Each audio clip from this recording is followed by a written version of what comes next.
bring up, we had a treasurer, Gio. He's been our treasurer for 50 years. He's done such a good job, we promoted him to chief financial officer. And he thinks that the class is in such good shape, he wants to take the class public. I'm just kidding, but he does want to say a few words. So, Gio, come on up.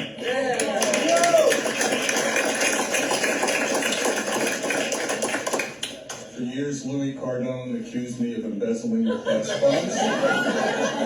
It was just a smokescreen. He swore I took the funds, funneled them to Jack DeLowe, and he took the company public. But all behind us, and not true. Peter's a very humble guy. I think that we were really blessed to have him as our class president.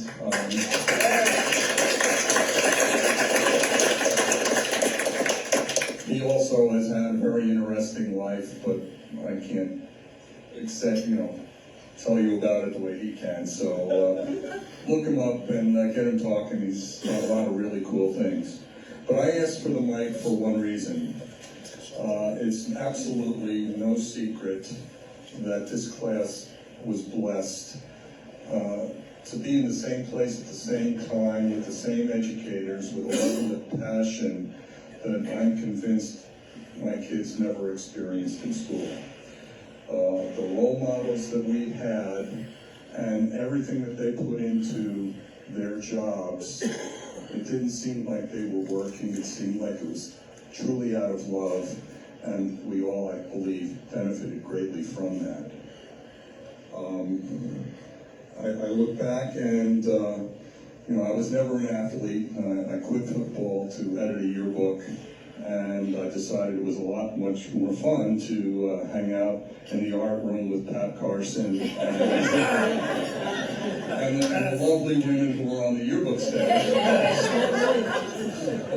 rather than sitting on the bench, not playing, and being muddy and beat up and black and blue. So I didn't realize it at the time, and I don't think many of us did, but the fact that we have an album to hear the sights and sounds that took place 50 years ago was such a gift, and I can't thank Pat enough for having the vision to make that part of our yearbook. So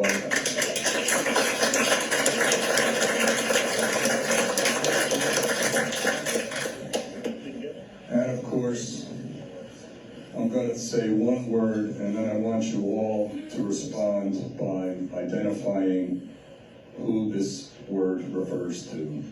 And that word would be excellent.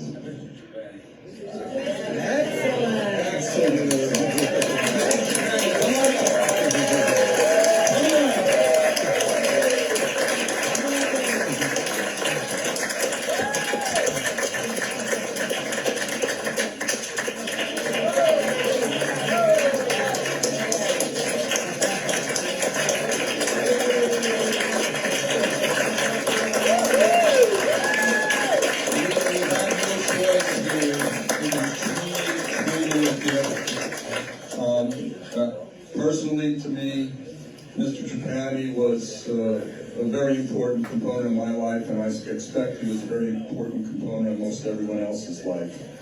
We were just, I can't say how fortunate we were to have you, and we don't want you to forget us, although I don't think you would. So here's a small, little reminder to Mr. Trapani, our excellent class advisor from the class of 73.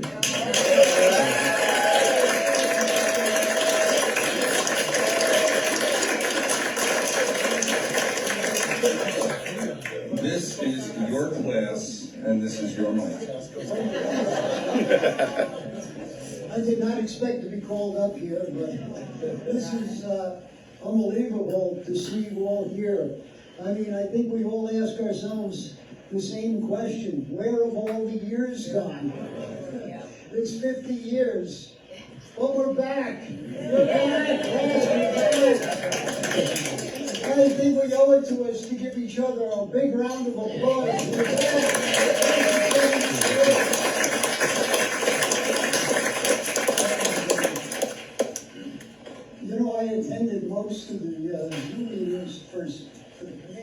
set this up. And I can't tell you what a great job the committee did. I think Kevin was so clear when he stated that before.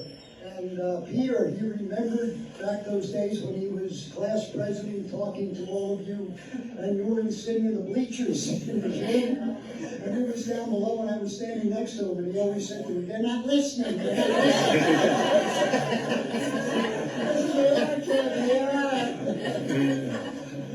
But anyway, it's, you know, I attended all those Zoom meetings, as I said, and before every Zoom meeting, I had to look through the yearbook, just to see all your faces again. And I always took something away before every Zoom meeting. And you'd always ask the same questions, you know, where is their journey taking them, you know? How are they doing? What do they look like? You know, I thought we all did the same thing.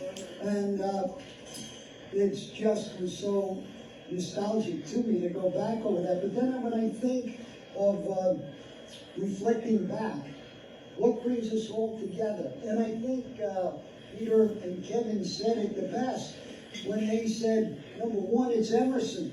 What a great place to grow up, and what a great place to teach. I mean, my gosh, when you look at the staff that you invited, you're talking about these staff members there 40 years. I mean, this was love. It was love, as Andy said. And the way, you know, you were part of families and experiencing the smallness of Emerson and the friendly town, the family town. It was just a wonderful place. You know, the memories we shared together, my goodness, all these memories. And I think the biggest thing is we'll always have a bond. Class of 73 will always have a bond that will never, ever be broken. Never. And, you know, I came here 1967, okay? And some of you, well, how many of you were coming into 7th grade then? That was from Linwood School. Quite a few of you. Look at that, 7th grade. Now, you were 12 or 13. I was 25. And we trusted you. You trusted me, and I was guiding you. Foolish. When we became parents, we said, what the heck does it? You're 25 years old to our kids. What do you know? And then I was given the task by, you remember our principal, Mr. Pinelli, of course. JC? He told me there's some very good athletes over there in Assumption. Make sure you bring them over. And they came over. I was sweating because I didn't have tenure then. And I said, they'll be so mad at me if they don't come over. So Assumption students, thanks for saving my job.